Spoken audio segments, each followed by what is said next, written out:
కోట్లు ఖర్చు చేసి నిర్మాణాలు చేపట్టారు. లక్షలతో హంగులు సమకూర్చారు. అన్నీ అనుకున్నట్లే జరిగినా ప్రతిఫలం మాత్రం ఆశించిన స్థాయిలో రావటం లేదు. 32,000 ఎకరాలకు సాగునీరు అందించాల్సిన ప్రాజెక్ట్ అందులో సగానికి కూడా అందించలేదని పరిస్థితి నెలకొంది. ఆధునీకరణ పేరుతో ఖర్చు చేసిన డబ్బులు గుత్తేదారు జేబుల్లోకి వెళ్లాయనే ఆరోపణలు వినిపిస్తున్నాయి. కర్నూలు జిల్లాలోని గాజులదిన్నె జలాశయం ఆశించిన ఫలితాలను ఇవ్వటం లేదు. సుమారు 32,000 ఎకరాలకు సాగునీరు అందించాలనే సంకల్పంతో ప్రాజెక్టు నిర్మించారు.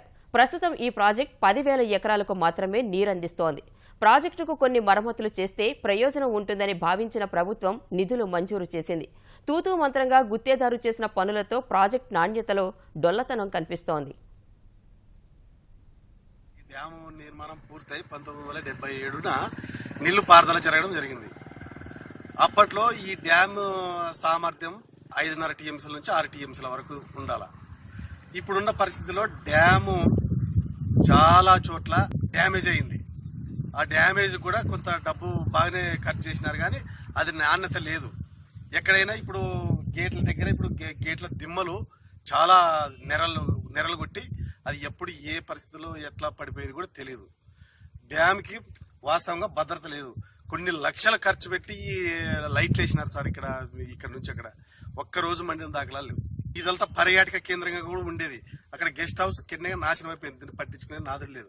చాలా సార్లు మేము కూడా అధికారుల దృష్టికి తీసుకెళ్ళాం, కానీ చేపిస్తాం, అదిగో చేపిస్తాం, ఇదిగో చేపిస్తాం అంటున్నారు, కానీ దాన్ని ఏమీ అది కావట్లేదు. గాజులదిన్నె జలాశయాన్ని 5.25 టీఎంసీల సామర్థ్యంతో నిర్మించారు.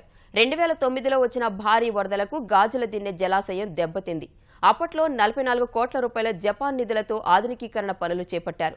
ఆ నిధుల్లో ₹1,00,00,000 పైగా వెచ్చించి జలాశయం కట్ట, బండపరుపు, గేట్లు, కట్టపై విద్యుత్ దీపాలు తదితర పనులు చేపట్టారు. వీటిని 2015లో పూర్తి చేసినా ఇప్పటి వరకు అందుబాటులోకి రాలేదు.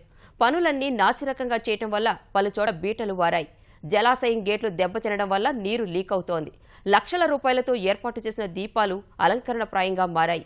ఈ జలాశయం ప్రధాన రహదారికి దగ్గరగా ఉండటం వల్ల పర్యాటకంగానూ మార్చాలని స్థానికులు కోరుతున్నారు. పర్యాటక కేంద్రంగా చేస్తే ప్రజలు కూడా పెద్ద ఎత్తున చూడటానికి వస్తారు.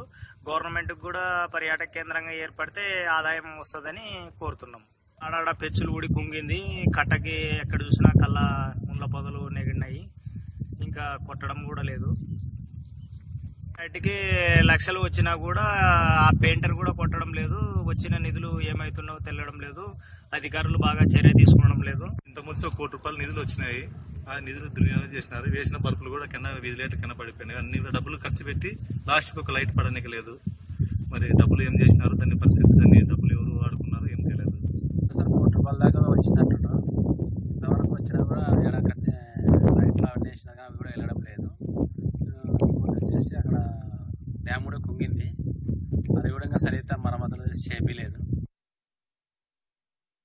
గత ప్రభుత్వ హయాంలో పాలకులు ఇష్టారాజ్యంగా వ్యవహరించి నిధులను స్వాహా చేశారని, ప్రస్తుతం ప్రభుత్వంలోనైనా పరిస్థితిని చక్కబెట్టాలని స్థానిక గ్రామవాసులు కోరుతున్నారు.